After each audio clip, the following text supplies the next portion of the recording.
来，乡亲啊，继续来看这个法国举办的路易勒斯福世界杯面包比赛，是有烘焙界奥林匹克的称号。咱台湾队有够厉害，以3个项目拢第一这个成绩，摕下着团体冠军。这嘛是台湾的代表队第一届摕到团体世界第一。而这个颁奖典礼演奏咱的国歌，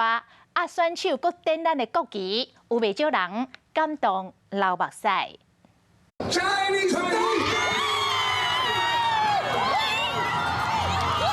伫大会宣布团体冠军是 Chinese Taipei 时，现场法国侨胞真欢喜。代表参赛台湾面包师傅嘛，随摕代表台湾的梅花旗上台领奖。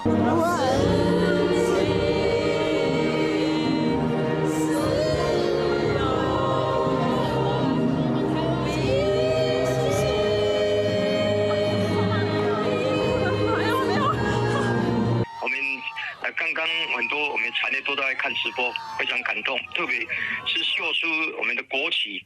哇，让我们台湾站在世界舞台啊，非常感动，很多人都流泪了，哦，这是台湾之光哈，也是我们烘焙的骄傲。 总统蔡英文和副总统赖清德嘛，伫第一时间甲恭喜，讲因是台湾之光。路易勒斯福世界杯面包大赛每4年伫法国举办一摆，是世界性的面包赛烘焙比赛。是吴武宪教练带队，吴祖正、李宗伟和戚小环师傅分别负责欧式面包、甜面包，搁有艺术面包3大比赛项目，是台湾史上头一摆得到世界面包大赛的团体。